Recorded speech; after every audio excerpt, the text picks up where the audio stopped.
Assalamualaikum warahmatullahi wabarakatuh. Halo teman pemilih, kami dari tim Madrasah Alia Muhammadiyah Bantaeng siap mengikuti debat pelajar pilkada oleh KPU Bantaeng. Saya Aidil Afendi sebagai pembicara 1.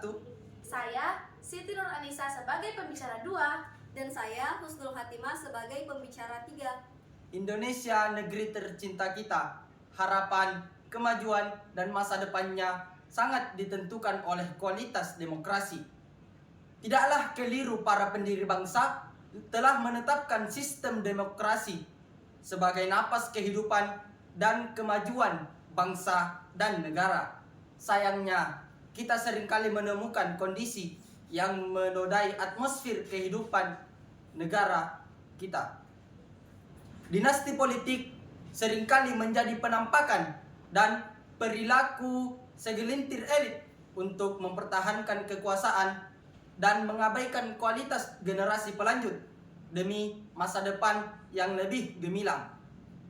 Dinasti politik pada praktiknya seringkali relevan dan memiliki pemaknaan yang senapas dengan tesis dan bentuk kekhawatiran Montesquieu, seorang pemikir politik Prancis. Montesquieu menegaskan prinsip demokrasi di korupsi bukan hanya ketika kesetaraan hilang, tetapi ketika kesetaraan mengalami kondisi ekstrim, yaitu ketika semua orang merasa pantas untuk menjadi pemimpin. Oleh karena itu, berdasarkan mosi debat yang ditentukan oleh penyelenggara, yaitu dinasti politik memengaruhi kualitas demokrasi di Indonesia, maka kami dari tim Alia Muhammadiyah Bantaeng menegaskan diri untuk mengambil posisi atau standing position, yaitu pro. Untuk alasan argumentasi kajian teoritik, saya persilakan pembicara kedua. Baik, sebagaimana mosi debat, dinasti politik mempengaruhi kualitas demokrasi di Indonesia. Bagi kami meyakini dan memandang bahwa itu memang sangat mempengaruhi dalam makna negatif dan destruktif. Meskipun putusan Mahkamah Konstitusi nomor 33 tahun 2015 yang merupakan judicial review dari Undang-Undang Pilkada terhadap Undang-Undang Dasar Negara Republik Indonesia tahun 1945 terkesan sebagaimana banyak pandangan pakar politik melegalkan dan menyuburkan dinasti politik. Namun, kami pada substansinya berkesimpulan bahwa politik dinasti mendestruktif bangunan kualitas demokrasi. Tentunya, pandangan, alasan, dan kesimpulan kami bukan tanpa alasan, argumentasi, dan kajian teoritik. Sebagaimana pengertian dan makna dinasti politik sendiri, di mana menggambarkan fenomena kekuasaan politik yang diniatkan dan diupayakan untuk secara terus-menerus dikuasai oleh keluarga ataupun kelompok tertentu. Maka, ketika kami mencoba menarik garis relevansi dengan tesis dan bentuk kekhawatiran dari Montesquieu, pada dasarnya yang bersangkutan memang merasa pantas jadi pemimpin, tetapi bukan bermodalkan kualitas personal pribadinya, tetapi melainkan cenderung mengandalkan kekuasaan di balik dirinya. Dan lebih parahnya, mereka yang berada dalam lingkaran politik dinasti tersebut cenderung melakukan penyalahgunaan kekuasaan. Selain itu, mereka cenderung memainkan ruang kompetisi yang semakin sempit dengan model kekuasaan dan sumber daya yang dimiliki untuk mengcounter lahirnya aktor-aktor baru dalam arena kompetisi politik. Padahal, di antaranya sekian banyak calon aktor baru tersebut berpotensi memiliki kompetensi yang lebih berkualitas ketimbang mereka yang berada dalam dinasti politik tersebut.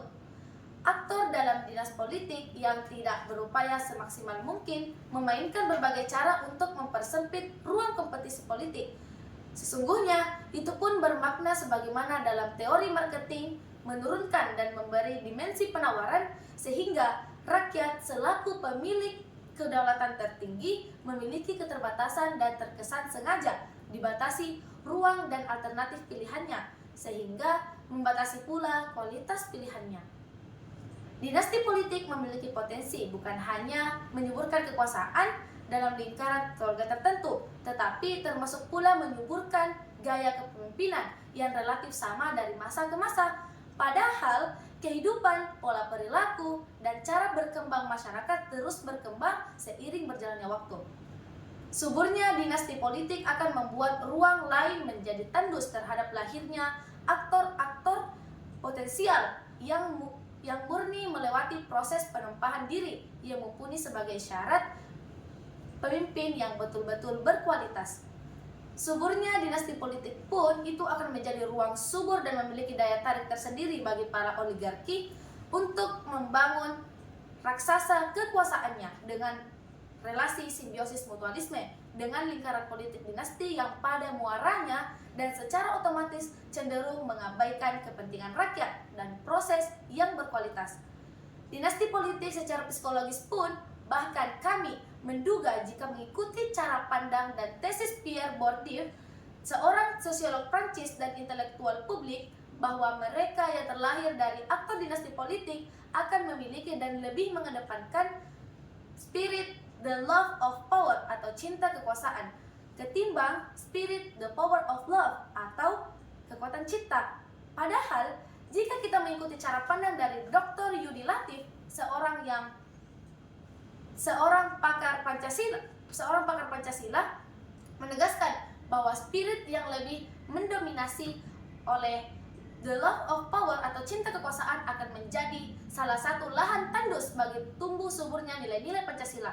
Dan jika kita mengikuti cara pandang John Gardner, Soekarno, dan Profesor Haidar Nasir selaku Ketua Umum Pimpinan Pusat Muhammadiyah, bahwa Pancasila sesungguhnya adalah modal besar untuk menjadikan Indonesia sebagai negara dan bangsa yang maju.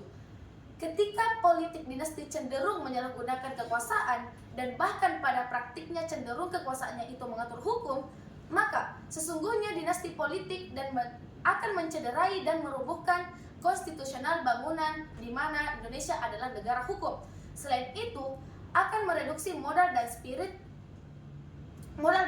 spirit historis pergeseran sila ketuhanan dari sila kelima ke sila pertama yang pada muara harapannya agar fundamen politik itu berbasis pada fundamen moral dan ketuhanan. Halo teman pemilih KPU Kabupaten Bantaeng. Nah, sebagai closing statement, sudah sangat terang benderang dalam realitas empirik pada pandangan para pengamat dan sejumlah cara pandang dari berbagai pemikir yang kami gunakan sebagai pisau analisis. Maka tepatlah kami mengambil posisi atau standing position pro pada mosi debat pilkada pelajar, yaitu dinasti politik memengaruhi kualitas demokrasi di Indonesia. Nah, namun posisi pro yang kami ambil bukan dalam makna bahwa kami mendukung politik dinasti, meskipun terkesan oleh para pengamat dan para pemikir politik memandang keputusan Mahkamah Konstitusi nomor 33 tahun 2015 membenarkan politik dinasti. Dan bukan hanya membenarkan teman-temanku sekalian, tetapi juga bahkan putusan tersebut termaknai sebagai lahan subur politik dinasti. Tetapi posisi pro yang kita tetapkan dalam makna bahwa politik dinasti memiliki posisi destruktif terhadap kualitas demokrasi.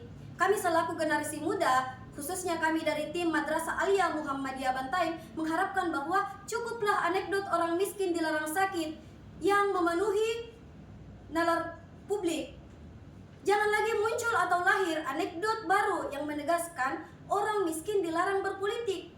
Kami tentunya berharap karena Indonesia adalah milik kita semua. Kami pun memiliki kesadaran akan tanggung jawab sosial atas kemajuan negara dan bangsa, sehingga ruang kompetisi politik itu jangan dipersempit oleh politik dinasti yang cenderung menggunakan kekuasaan yang juga bukan milik pribadinya sendiri, sehingga anak bangsa dan siapapun dan dimanapun asalnya punya ruang yang sama untuk memainkan perang yang juga merupakan hak konstitusional yang bukan hanya memilih tetapi juga bisa untuk dipilih. Itulah tadi opening statement sesi bidasan dan closing statement dari tim Madrasah Aliyah Muhammadiyah Bantaeng. Pilkada untuk kita. Nun wal qalami wa ma yasturun. Wassalamualaikum warahmatullahi wabarakatuh.